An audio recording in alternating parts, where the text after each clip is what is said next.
Hello friends, this is Sakshi and you are on my YouTube channel Enjoy Learning with Sakshi Pandey। आज की video में हम कर रहे हैं class 7 English poem number 4 chivvy which is written by Michael Rosen. Okay, so chivvy का मतलब क्या होता है? चिवी मीन्स अर्गिंग समथिंग और someone continuously to do something. बार बार जब हम किसी से कहते हैं कि ऐसा करो वैसा मत करो तो उसी सिचुएशन को हम कहते हैं chivvy. Ask yourself as well as your partner, do you like to be always told what to do और वॉट नॉट टू डू। आप खुद में से भी पूछिए और अपने पार्टनर से भी पूछिए, क्या आपको अच्छा लगता है जब बार बार आपसे कोई बोलता है कि ऐसा करो ऐसा मत करो। Do grown ups do this in your experience. क्या आपको लगता है कि ग्रोन अप्स कहते हैं ऐसा? सो येस दे से लाइक दिस।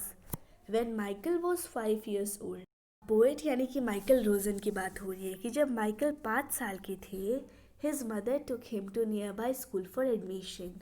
उसकी मम्मा जो थी वो उसे पास के स्कूल में ले गई एडमिशन के लिए।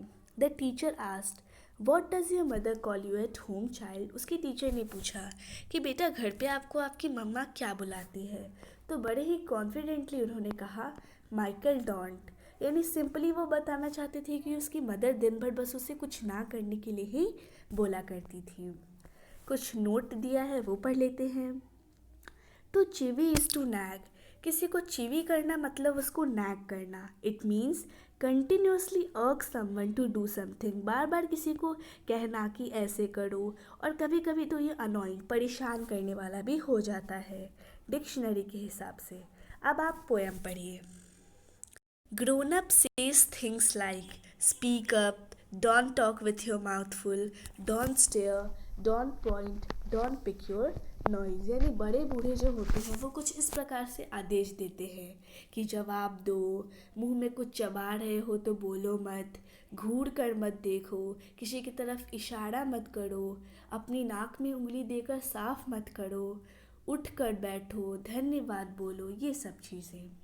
Sit up, say please, less noise, shut the door behind you, don't drag your feet, haven't you got a hanky, take your hands out of your pockets। यानी कि उठ कर बैठो, धन्यवाद बोलो, शोर कम करो, अंदर आने के बाद गेट बंद करो, अपने पैर ड्रैग मतलब घसीटना, तो अपने पैर घसीटो मत। या तुम्हारे पास हैंकी नहीं है, अपनी हाथ जो है वो जेब से निकालो।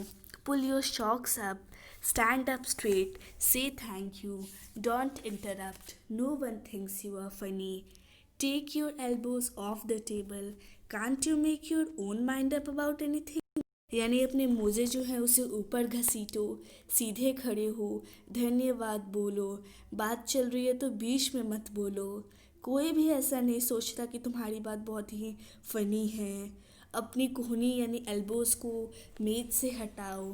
क्या तुम किसी भी मामले में स्वयं निर्णय नहीं ले सकते? यानी एक तो वो इतना ज़्यादा हमें पुश करते हैं और फिर बोल रहे हैं कि आप किसी भी काम में अपना दिमाग नहीं लगा सकते। So is this right? Isn't it? So, this poem is written by Michael Rosen. Now let's come to working with the poem. Discuss these questions in small groups before you answer them. यानी इन सवाल का जवाब देने से पहले छोटे छोटे groups बना के उसके डिस्कस कर लें। When is a grown up likely to say this? Don't talk with your mouth full। यानी बड़े कब कहते हैं कि जब मुंह भरा हो तो बातें मत करो। तो ऐसा जनरली वो हमें तब कहते हैं जब हम कुछ खा रहे होते हैं। Next question, When are you likely to be told this? Say thank you। कब आपसे कहा जाता है कि आप थैंक यू बोलो?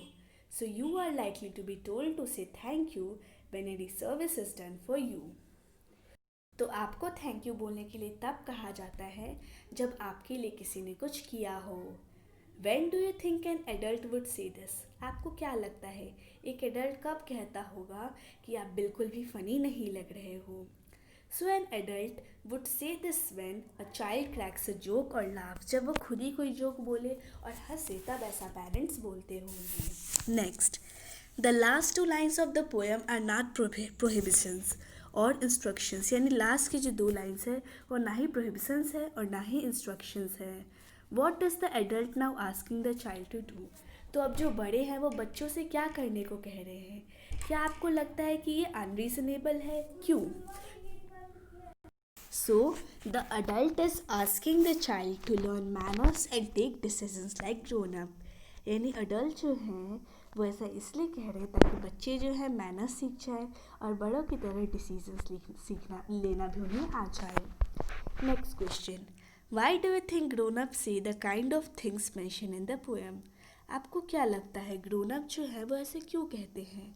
और क्या ये इम्पोर्टेंट है कि वो बच्चों को अच्छे मैनर्स सिखाए, ये सिखाए कि उन्हें पब्लिक में कैसा बिहेव करना चाहिए? So grown ups are in the habit of asking the child to do और नॉट टू डू समथिंग. यानी ग्रोन अप्स की आदत ही होती है कि वो बच्चे को हमेशा बताते रहते हैं कि क्या करना है क्या नहीं करना है. वो उन्हें अच्छा बिहेव करना सिखाते हैं और साथ ही साथ वो ये भी इसीलिए करते हैं क्योंकि अगर उन्हें वो एक अच्छी सोसाइटी में रहना है, पब्लिक में रहना है, तो उन्हें अच्छे मैनर्स आने चाहिए और इसीलिए एल्डर्स जो है वो हमें ये सब सिखाते हैं. Next question. अगर आपको बड़ों के लिए रूल्स बनाने होंगे तो आप क्या बनाओगे? ऐसे ही कुछ 5 रूल्स जो है आप बनाओ और जैसे पोएम में लाइंस अरेंज थी ठीक उसी तरह से आप अरेंज करो. तो ये क्वेश्चन आप खुद से कर सकते हो. हमारे यहाँ पे सारे क्वेश्चन आंसर्स ख़त्म होते हैं. Wish you like the video. Thanks for watching the video.